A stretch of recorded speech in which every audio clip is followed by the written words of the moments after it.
디모데전서 6장 17절에서 21절 말씀 가지고 소망을 하나님께 두라는 제목으로 함께 은혜 나누고자 합니다. 지난주 말씀에서는 좀비 바이러스처럼 전염되는 거짓 경건으로부터 정신없이 달아나야 한다고 했습니다. 대신에 경건한 삶을 살면서 하나님 사랑과 이웃 사랑을 실천해야 된다고 했습니다. 원수인 세상을 향해서는 싸우는 게 아니라 인내와 온유로 견뎌야 된다고 했습니다. 그렇게 하다 보면 스스로 거룩하다고 교만해지기 쉽습니다. 그래서 그러한 자신과 선한 싸움을 해서 영생을 굳게 차지하라고 했습니다. 그러기 위해서는 하나님 사랑과 이웃 사랑 계명을 주님 오시는 날까지 계속 지켜야 한다는 것입니다. 오늘 말씀은 하나님 사랑과 이웃 사랑의 계명을 어떻게 주님 오시는 날까지 지킬까 하는 것에 대한 것입니다. 어떻게 보이지 않는 하나님을 사랑할 수 있습니까? 예수님은 이웃 사랑을 실천하는 것이 곧 하나님을 사랑하는 것이라고 하셨습니다. 오늘 말씀에서 바울은 부유한 에베소 성도들에게 경고를 하는 것도 이웃 사랑입니다. 부자들은 자신이 가진 재물 때문에 교만해지기 쉬운 사람들입니다. 그렇기 때문에 예수님도 부자가 천국에 들어가는 것이 낙타가 바늘구멍에 들어가는 것보다 어렵다고 하셨습니다. 성경에서 말하는 부자란 일하지 않아도 먹고 살 만한 그런 사람들을 말하는 것이지 엄청난 부자를 말하는 것은 아닙니다. 이런 사람들은 예나 지금이나 하나님께 소망을 두기가 정말 어려운 사람들입니다. 오늘 말씀을 통해서 재물에 대한 바른 태도를 알아보고 어떻게 소망을 하나님께 두고 살지 알아보도록 하겠습니다. 첫 번째로 17절에 보면 풍성히 주시는 하나님께 소망을 두라는 내용이 나옵니다. 17절은 갑자기 이 세상의 부자들에게 라는 말로 시작합니다. 그렇기 때문에 이 성경 구절이 10절에 돈을 사랑하는 것이 일만하게 뿌리라는 말 다음에 나와야 된다 라고 말하는 사람들이 많이 있습니다. 하지만 잘 보면 바울이 특별히 강조하는 점이 있다는 것을 발견할 수 있습니다. 6장 3절에서 10절은 거짓 경건을 자랑하는 거짓 교사들의 교만과 돈을 사랑하는 탐욕을 지적한 겁니다. 그 다음에 이어서 11절에서 16절은 그런 거짓 경건으로부터 달아나서 참된 경건을 얻고 영생을 지키라는 것입니다. 오늘 말씀은 거짓 경건을 지키는 사람이 아니라 참된 경건을 가지고 영생을 지키려는 사람들에게 하는 말입니다. 그런데 이 사람들의 문제가 돈 때문에 다시 죄에 빠지기 쉽다라는 것입니다. 따라서 바울이 디모데전서 맨 끝에서 부자들에게 말한 것은 참된 경건을 이미 얻은 부자 성도들에게 특별히 경고하는 말씀입니다. 첫 번째 명령은 교만에 빠지지 말라는 말입니다. 4절에 교만해진다는 말은 풍선처럼 크게 부풀린다는 말인데 17절에 교만해진다는 말은 그런 뜻이 아니라 높은 자리에 있다는 말과 생각한다는 말이 합쳐진 말입니다. 자신이 남보다 높은 자리에 있다라고 생각한다는 말입니다. 그래서 이 말을 그냥 나는 교만하지 않으니까 라고 흘려들으면 안 됩니다. 누구나 돈이 좀 있으면 없는 사람들 앞에서 자신을 높이기 쉽기 때문입니다. 그래서 그런 죄에 빠지지 말라는 것입니다. 바울은 행동하지 않아도 마음을 남보다 조금 높은 자리에 두면 그것이 심각한 죄라는 것입니다. 로마서 11장 20절에도 같은 말이 나오는데요. 구원받은 이방인 성도들에게 높은 마음을 품지 말고 도리어 두려워하라 라고 했습니다. 참 올리브 나무인 유대인들이 잘려나가고 그 자리에 접붙임을 받았다면 자신들이 더 높다고 생각하지 말고 오히려 두려워하라는 것입니다. 참 올리브 나무도 사정없이 자르셨다면 접붙인 돌 올리브 나무는 더 말할 것도 없이 자른다는 것입니다. 더 많은 믿음을 가진 이방인 성도들이 율법에 매달리는 믿음이 적은 유대인 성도들보다 높다고 생각하지 말라는 것입니다. 이와는 달리 디모데전서에서는 돈을 가졌다고 자신이 높은 자리에 있다고 생각하지 말라는 것입니다. 하지만 믿음을 많이 가진 사람이나 돈을 많이 가진 사람이나 공통점은 똑같이 자신이 높고 다른 사람은 낮다라고 생각하는 것입니다. 높은 자리에 자신을 두는 것이 문제인 이유는 로마서 11장 20절에 두려워하라는 말에 있습니다. 자신을 높은 자리에 두는 것은 결국 자신을 하나님의 자리에 두는 것입니다. 만약 하나님 앞에 무릎 꿇고 있다는 걸 생각한다면 절대로 자신을 높일 수가 없습니다. 자신을 높은 자리에 두는 것은 하나님의 자리에 두는 것이기 때문에 자신을 높은 자리에 두지 말고 대신 두려워하라. 누구를 두려워하라고요? 하나님을 두려워하라는 것입니다. 사람들은 어느 정도 돈이 있게 되면 사실 표시는 내지 않습니다. 그렇지만 마음속으로는 남보다 높다라고 생각하고 돈이 없는 사람은 자기보다 아래에 두기 쉽습니다. 아닌가요? 만약 이렇게 한다면 그렇게 하는 것입니다. 도와줬는데, 나는 아껴서 도와줬는데 보니까 도와준 돈을 가지고 나보다 조금 더 잘 써요. 그러면 확 뭔가 올라오죠? 그래서 한마디 하고 싶죠? 그러면 뭐예요? 내가 어른이 돼서 아랫사람에게 이렇게 준 거예요. 그 자체가 뭐예요? 내가 교만한 마음이 남아있다는 뜻이에요. 다른 사람에게 도와줬는데 나보다 좋은 물건을 사가지고 다녀? 그러면 확 열받는다 하고면은 이게 아직도 내 마음속에 교만한 마음이 남아있어서 이렇게 주고 마치 자식을 뒤흔들듯 그렇게 쥐고 흔들려는 마음이 조금 남아있는 거예요. 이걸 조심하라는 거예요. 내려오라는 거예요. 낮은 자리에서 섬기라는 거예요. 물질이 많고 신분이 높은 사람이 많이 있던 교회가 고린도 교회였어요. 바울은 부자이고 신분이 높은 로마 귀족들인 고린도 성도들에게 겸손히 자신을 낮추라고 권면했습니다. 그래서 고린도후서 8장 9절에서 우리 주 예수 그리스도의 은혜를 너희가 알거니와 부요하신 이로써 너희를 위하여 가난하게 되심은 그의 가난함으로 말미암아 너희를 부요하게 하려 하심이라 그랬습니다. 고린도 교회의 부자 성도들을 부요하게 하려고 예수님께서 낮아지셨다는 말인데, 이것은 고린도 교회 성도들을 부자 만들어 주려고 예수님이 가난해졌다는 뜻이 아닙니다. 부자 만들어 주기 위해서 낮은 자리에 오셨습니다. 그러나 돈 많이 주려고 예수님이 그렇게 가난해진 것은 아닙니다. 이 구절을 가지고 예수를 잘 믿으면 주님께서 부자로 만들어 주신다 이렇게 이해하면 그것은 성경을 잘못 읽는 겁니다. 가난이라는 말은 낮고 비천하다는 뜻입니다. 예수님이 부요한 자라는 말은 하나님으로서 영광받던 자리에 있던 존귀한 예수님이 가난하게 되었다는 것은 낮고 천한 자리에 오셨다는 겁니다. 또 부요하게 한다는 말은 존귀하게 만든다는 것입니다. 옛날 사람들은 부자가 곧 존귀한 것이기 때문에 이렇게 말을 바꿔서 표현한 것입니다. 존귀한 하나님의 아들인 예수님께서도 그렇게 낮고 천한 인간의 모습으로 오신 것은 고린도 교회 성도들을 존귀한 자로 만들어 주시는 것입니다라는 겁니다.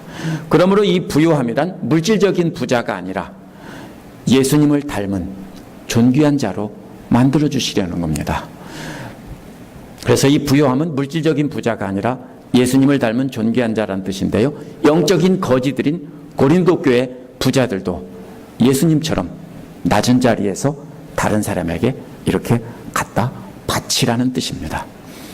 그러면 예수님께서 그런 사람들을 존귀한 자로 높여주신다는 뜻입니다. 바울은 이렇게 예수님의 예를 든 것은 예수님처럼 너희 부자들이 낮아져야 해 하는 말입니다. 높은 자리에서 폼 잡고 나눠주는 사람이 되면 안 된다는 겁니다. 당시 로마 제국 질서에 따르면, 사회 질서에 따르면 존귀한 사람들은 천한 사람들에게 은인 행세를 했습니다. 그러면서 높은 자리에서 내려다보며 베풀어주고 나눠주면서 폼을 잡았습니다. 그게 사회 질서예요. 그러면 낮은 자리에 있는 사람은 존경해주고 엎드리는 것이 사회 질서예요. 그런데 예수님은 그 당시 사회에 그러한 사회 질서를 엎어놨어요. 예수님이 욕먹은 것이 그 당시 사회 질서를 엎어놨기 때문에 욕먹었는데, 예수님은 어떻게 하라고 했냐면 거꾸로 내가 너희들의 종으로 섬겼으니까 너희들도 그렇게 종으로 섬기라는 거예요. 내려오라는 거예요. 천한 사람을 도와주려면 예수님처럼 내려오라는 거예요. 그래서 낮고 천한 사람들보다 더 낮은 자리에서 섬기는 태도로 귀한 것을 주라는 거예요. 바울은 예수님의 마음을 가지고 자신을 희생하고 낮은 자리에서 가난한 자들을 섬기라는 뜻이에요. 바울 당시 유대인들이나 물질을 가난한 사람들에게 나눠주는 것은 바울 당시 유대인들은 그게 경건의 표시라고 생각했어요. 그래서 시장에서 나팔을 불며 사람들 모이라고 해서 돈을 나눠주고 경건을 폼잡았는데 예수님이 그걸 가지고 신랄하게 비판을 했습니다. 회칠한 무덤이라고. 바울이 고린도 성도들이 주는 물질을 거절하고 천한 노동을 하면서 복음을 전했어요. 바울은 고린도 교회 천한 성도들의 자리로 내려오기 위해서 일한 거예요.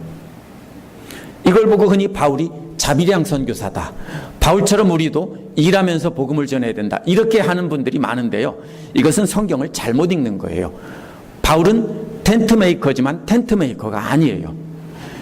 바울이 왜 그렇게 했는지를 이해 못한 겁니다. 바울 당시 로마 제국 사회 질서를 따르면 세상의 질서를 따라 높은 자리에 서서 낮고 천한 성도들에게 던져주는 것이 잘못됐다라는 거예요. 그래서 바울은 이처럼 교만했던 고린도 성도들에게 물질을 안 받았어요. 내가 너희들한테 안 받는다. 그리고 고린도 교회에 낮고 천한 사람들과 함께 일하면서 먹고 살았던 거예요. 왜요? 그 사람들을 가르치기 위해서 그렇게 한 거예요. 바울의 편지를 자세히 보면 바울이 왜 천한 일을 자청했는지 분명히 알 수 있어요. 빌립보서 4장 16절에 보면 빌립보 성도들이 쓸 것을 보냈다라고 했어요.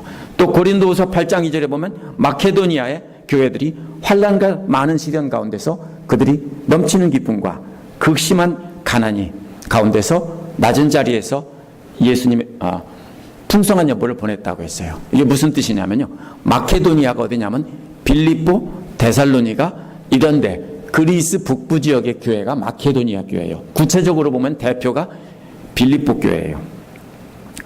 근데 고린도 교회와 달리 빌립보 교회는 가난한 사람들이 사는 동네였고 낮고 천한 사람들이 많았어요. 근데 그 사람들이 주는 헌금은 바울이 받아서 선교하는데 썼어요. 자신을 위해 쓰고. 그런데 고린도 교회 성도들이 주는 거는 안 받고 일을 했어요. 이게 뭔 소리냐면요, 바울은 뭐라고 했어요? 극심한 가난 가운데서 풍성한 연보를 드렸다고요. 왜? 저들은 애타는 마음으로, 사랑하는 마음으로 낮은 자리로 내려와서 이렇게 자신들이 굶어가면서 아껴가면서 보냈기 때문에 바울은 받은 거예요. 근데 고린도 교회의 로마 귀족들, 부자들은 은인처럼 행세하면서 아래에다 던져주니까 바울이 노하고 안 받은 거예요. 뭐가 잘못됐냐면 에베소 교회도 똑같아요. 그렇게 하고 있기 때문에 너희들이 진짜 조심해야 될 것이 이거라는 뜻이에요. 그래서 돈이 있는 부자들이 마음을 높은 자리에 두지 말라고 경고하면서 일하면서 본을 보여준 겁니다. 따라서 바울은 교만한 고린도 성도들이 주는 돈은 거부하고 낮은 자리에서 일한 것이지, 일을 하며 사역하는 것이 옳다고 좋다고 한 것은 아닙니다. 디모데전서 5장 18절에서 바울은 일꾼이 삭슬 받는 것이 마땅하다라고 했고, 항상 바울은 사역자들에게 이렇게 주라라고 가르쳤습니다. 두 번째 명령은 덧없는 재물에 소망을 두지 말고라는 말입니다. 덧없다는 말은 안 보인다는 뜻이에요. 왜 안 보이냐면 고린도 전서 9장 26절에도 나오는데요, 목표를 없이 달리지 않는다는 말이잖아요. 목표가 안 보이는데 달린다는 뜻입니다. 사람들은 재물에 소망을 두고 인생을 달려갑니다. 그것이 성공이라고. 그런데 재물은 보이지 않는 목표와 같다고요. 사람들은 이러한 재물을 든든한 반석과 기초로 생각하는데 보이지도 않는 허당이라는 뜻입니다. 거기에 완전한 소망을 두는 것은 잘못이라는 것입니다. 그러한 재물이 든든한 반석이 돼서 자신들을 올려준다고 생각했습니다. 그러나 잠언 23장 5절에서 내가 어찌 허무한 것에 주목하겠느냐, 정령이 재물은 스스로 날개를 내어 하늘을 나는 독수리처럼 날아가리라 라고 했습니다. 무슨 뜻입니까? 독수리처럼 날아가면 그 다음에 안 보이는 거예요. 이러한 재물이 다 헛되다고 전도서에서도 말했습니다. 헛되다는 말은 입김처럼 금방 사라진다는 거예요. 입김을 붙잡고서 내가 이걸 잘 간직한다고 말이 돼요? 안 된다는 뜻이에요. 독수리보다 더 빨리 날아가는 것이 입김입니다.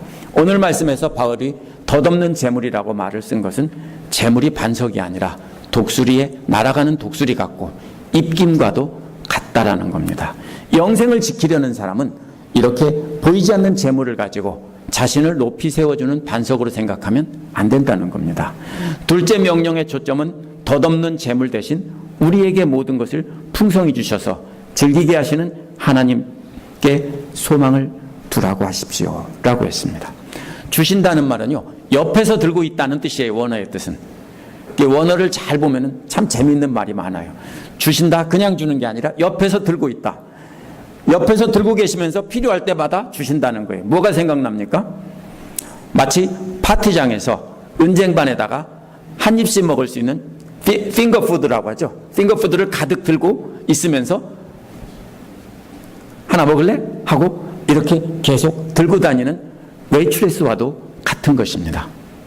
하나님은 우리에게 필요한 것을 들고 다니시면서 우리가 필요하다고 하면 즉시 주신다는 겁니다.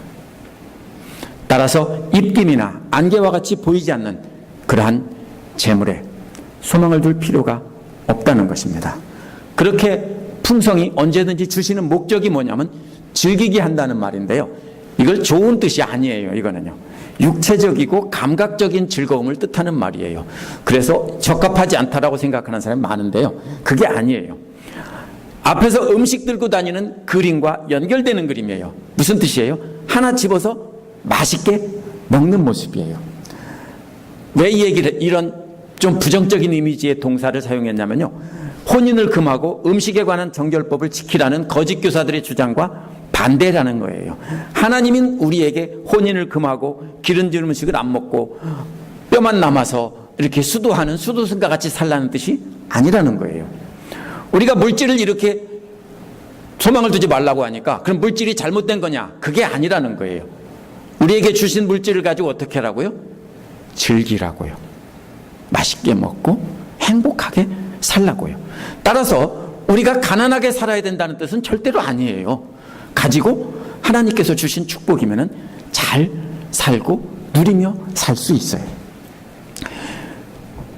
따라서 사라질 재물에 소망을 두지 말라고 해서 거짓 교사들처럼 금욕주의자로서 인도의 구루들처럼 그렇게 살라는 뜻이 아니라는 거예요. 하나님은 하나님의 자녀들이 육체적으로도 즐겁고 행복하게 살기를 원하신다는 뜻이에요. 단지 재물에 소망을 두지 말고 소망을 하나님께 두면 하나님께서 우리에게 필요한 재물을 필요한 때 주신다라는 뜻이에요. 두 번째로 18절에 보면 풍성히 주시는 하나님 흉내를 내라는 것입니다. 그렇다면 우리는 어떻게 하나님께 소망을 두어서 진짜 부자가 될 수 있습니까? 하나님께 소망을 두는 사람들은 17절 뒷부분에 나온 것처럼 하나님처럼 해야 된다는 것입니다. 우리에게 필요한 것을 우리가 원할 때 즉시 주시는 하나님 흉내를 내야 된다는 거예요.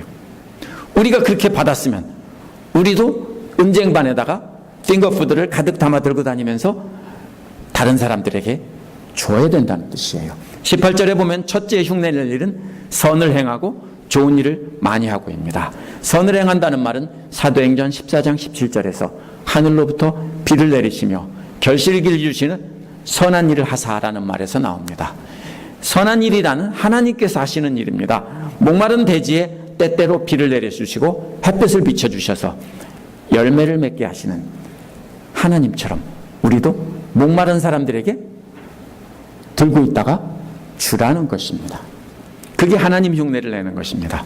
마태복음 19장 16절에 보면 재물이 많은 청년이 예수님께 와서 무슨 선한 일을 해야 영생을 얻습니까? 라고 물었습니다. 선을 행한다는 말은 하나님 흉내를 낸다는 말이고 하나님을 기쁘시게 한다는 말입니다. 예수님은 이 청년에게 내 소유를 팔아 가난한 사람들에게 주라. 바울이 에베소 부자들에게 말한 것과 예수님이 말한 것은 똑같습니다. 또 좋은 일을 많이 하라는 말은 좋은 일에 부자가 되라는 뜻입니다. 앞에 좋은 선한 일과 뒤에 좋은 일은 같은 말이 아닙니다. 여기서 좋다는 말은 아름답다는 뜻입니다. 하나님께서 믿는 자들이 하나님을 흉내내는 모습을 보시며 참 아름답다, 참 보기 좋다, 이 뜻입니다. 창세기 1장에서 천지를 창조하시고 보기에 좋았더라 라고 할 때 그 쓰신 그 말입니다. 너 참 보기 좋다, 이 말입니다. 하나님께서 보기 좋다라는 말을, 칭찬해 주시는 말을 많이 듣는 부자가 되라는 것입니다. 진짜 하나님께 소망을 둔 사람이라면 사람들이 뭐라고 할까 관심을 갖지 않고 하나님께서 보시고 예쁘다고 하시는 일에 집중하게 될 것입니다. 하나님은 하나님을 닮아가면서 하나님을 흉내내는 부자들을 보고 기뻐하시는 것입니다. 선을 행하고 좋은 일에 부자가 되라는 말은 재물을 나눠주는 일뿐 아니라 사람들에게 선을 베푸는 모든 선행을 뜻하는 것입니다. 그래서 하나님 보시기에 좋았더라 라고 하실 만한 일들을 많이 하라는 것입니다. 두 번째 진짜 부자가 되는 비결은요, 아낌없이 베풀고 즐겨 나눠주라는 말에 있습니다. 아낌없이 베푼다는 말은 바깥 사람들에게 나누어 준다는 뜻입니다. 이게 뭡니까? 교회 밖에 있는 이웃들에게 나눠준다는 말인데요, 나눠준다는 말에는 또 잘 또는 풍성이라는 말이 붙어 있습니다. 그냥 째째하게 주지 말고 바깥 사람에게 줄 때는 풍성하게 주라는 것입니다. 또 즐겨 나눠주라는 말은 공동체 구성원들과 공동으로 사용한다는 뜻입니다. 자신의 소유를 자기 거라고 사용하지 않고 이것은 함께 사용하도록 쉐어한다는 뜻입니다. 진정으로 낮고 천한 사람들의 자리로 내려와서 가족이라고 하려면은 내 것을 내 것이라고 하지 않고 마음대로 쓰라고 해야 되는 것입니다. 제가 아들, 딸과 살 때 우리 아들이나 딸이 내 차를, 사실 다 내 차였어요. 근데 내 차를 써도 되느냐 물어보지 않았어요. 아빠 차 타고 갈게요 하고서 그냥 타고 가면 끝이에요. 무슨 말이에요? 여기서 공동체 구성원들과 내 것을 공동으로 사용한다는 말은 그런 뜻이에요. 가족이라면 어떻게 해요? 부탁을 해야 되나 말아야 되나 막 고민하겠어요? 가족이라면 아빠 나 차 타고 나갈게요 하고서는 그냥 타고 나가지 않겠어요? 그러려면 어떻게 해야 돼요? 사랑해주고 아래로 내려오면, 은인처럼 베풀면 절대로 그렇게 못해요. 아래로 내려오면 진짜 사랑하는 가족이 돼요. 그렇게 돼서 함께 나누고 한 가족이 되라는 것입니다. 하나님 기뻐하시는 선행이 무엇인지 구체적으로 밝힌 것입니다. 하나님께서 우리가 먹을 것, 가릴 것 이외에 더 풍성한 것을 주신 것은 바로 이렇게 하나님의 마음을 가지고 물질로 하나님의 사랑을 나타내게 하려는 것입니다. 우리가 하나님과 우리 주 예수님으로부터 풍성한 것을 받았다면 우리도 다른 사람들에게 그렇게 들고 다니면서 하나 먹을래? 라고 물어보는 우리가 돼야 됩니다. 우리가 하나님과 우리 주 예수님으로부터 받은 것을 그렇게 나누는 것이 따라가고 흉내내는 삶입니다. 19절에 보면 참된 생명을 단단히 잡으라고 했습니다. 그렇게 하나님께 소망을 두어서 진짜 부자가 되면 어떻게 됩니까? 19절에 보면 앞날을 위하여 든든한 기초를 쌓아서라는 말에 답이 나옵니다. 든든한 기초란 좋은 기초라는 뜻입니다. 좋은 기초와 나쁜 기초를 비교한 것은 마태복음 7장 24절 25절에 나옵니다. 예수님의 말씀을 듣고 행하지 않으면 모래 위에 집을 지은 것이고 순종하면 반석 위에 지은 것이다. 좋은 기초는 반석 위에 지은 것이고 나쁜 기초는 모래 위에 지은 것입니다. 예수님 말씀을 따라 베풀고 나누는 부자가 되면은 앞날을 위하여 좋은 기초를 쌓아서 절대로 무너지지 않는다는 것입니다. 기초를 쌓는다는 말은요, 원래 멀리 하늘에 쌓는다 이런 뜻이에요. 그냥 쌓는다는 뜻이 아니고. 따라서 이 말은 절대로 땅에다 쌓는다는 뜻이 될 수 없어요. 하늘나라에 쌓는다는 뜻이에요. 물질로 이웃사랑을 실천하면 그 보물 하나하나가 벽돌이 돼서 하나님 나라에 쌓인다는 것입니다. 그래서 영원히 잘 사는 것이라는 것입니다. 진짜 생명을 얻으라는 말은 단단히 붙잡으라는 뜻입니다. 좋은 기초에 서 있으면 흔들리지 않고 단단히 잡을 수 있는데요, 아무리 진짜 생명을 단단히 잡아도 잘못된 기초 위에 서 있으면 지진이 나면 어떻게 됩니까? 폭삭 무너지고 잡을 수 없어요. 그래서 이렇게 말한 거예요. 좋은 기초 위에서 단단히 영생을 붙잡으라는 거예요. 오늘 말씀은 믿는 자들이 물질에 대해서 어떤 태도를 가져야 하는지를 말한 것입니다. 물질을 넉넉히 갖게 되어 교만해지는 것은 주로 부자들의 마음의 문제입니다. 하지만 부자들만의 문제가 아닙니다. 물질을 가진 사람들에게 덕을 보려고 하는 마음이 없다면 사실 물질 자체를 가지고 높아질 수 있는 방법은 아무 데도 없습니다. 만약 모든 사람들이 물질에 대한 탐욕을 다 버리고 먹을 것, 덮을 것만 있으면 상관없다고 쳐다도 안 본다면 부자들은 물질을 많이 가지고 있다고 높아질 수 없다는 얘기입니다. 왜 높아집니까?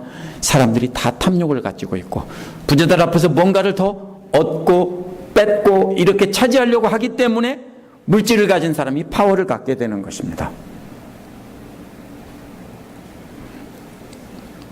물질을 많이 갖고 있으면 세상 사람들은 그 앞에서 비굴해지기 때문에 부자들이 상대적으로 교만해지는 겁니다.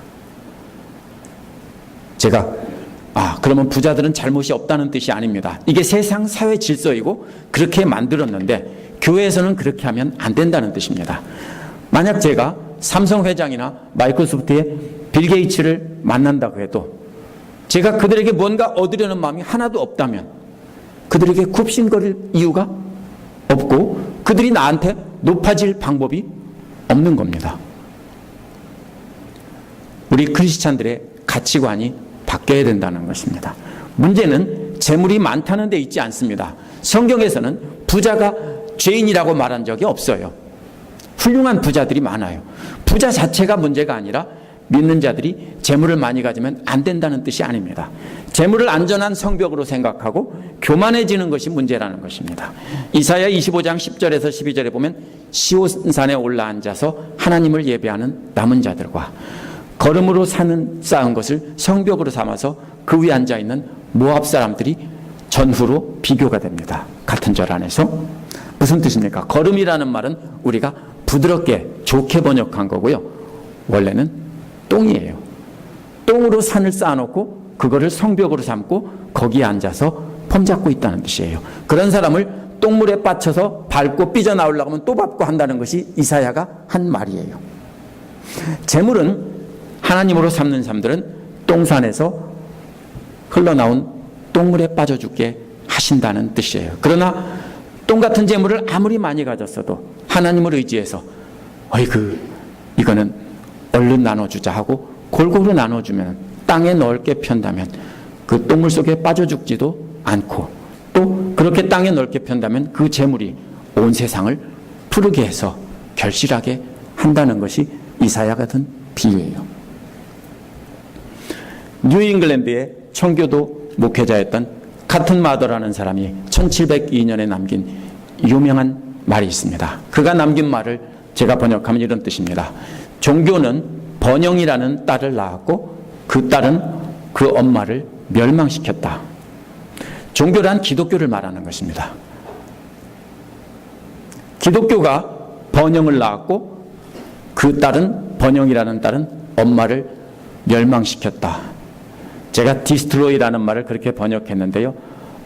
맞게 번역하려면 직역하지 않고 번역하려면 삼켰다, 먹어버렸다 이렇게 해야 맞습니다. 기독교로 인해서 유럽과 미국이 잘 살게 되었는데 그 번영이라는 딸이 어미인 기독교를 잡아먹어버렸다. 1702년에 이미 그런 조짐이 있었나 봐요. 316년이 지난 지금 그의 말은 정확히 성취됐습니다.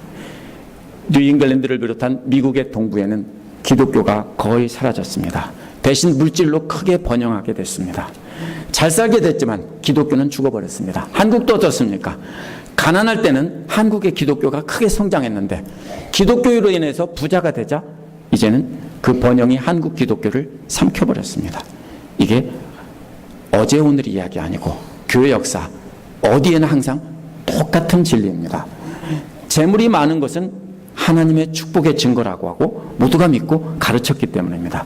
그래서 기독교 국가인 유럽 사람과 미국 사람들이 아프리카에 가서 사람들을 잡아다가 노예로 팔아먹고 또 그들의 자원을 다 뺏어다가 부자가 되면서 이것이 하나님의 축복이라고 했습니다. 이러한 현상을 문맥을 통해서 성경을 읽지 않고 그 말씀만 잘라다 읽었기 때문입니다. 성실하게 일을 해서 부자가 되었다면 그것은 훌륭한 일입니다.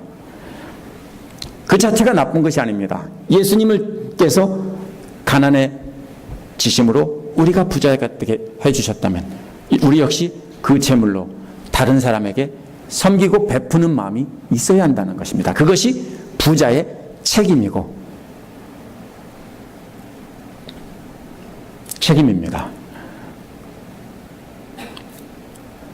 그러므로 우리도 역시 우리가 가진 재물을 많이 가진 것이 잘못이 아니라 재물을 많이 여유 있게 갖고 있다면 우리는 섬기는 데 사용해야 한다는 것입니다. 그렇게 하지 않고 재물로 높은 성벽을 쌓고 이 재물이 있으면 나는 편하고 안전하다 하면은 반드시 교만해질 수밖에 없다는 것입니다. 하나님께서 자신이 쓸 것보다 더 많은 재물을 주셨다면 이미 위험한 상태에 있다라는 것을 깨달으셔야 합니다. 교만해지셔서 스스로 높은 자리에 오르고 나중에는 하나님이 될 가능성이 많기 때문입니다. 남에게 베푼다고 해도 높은 자리에서 은인 행세하면서 주면 안 됩니다.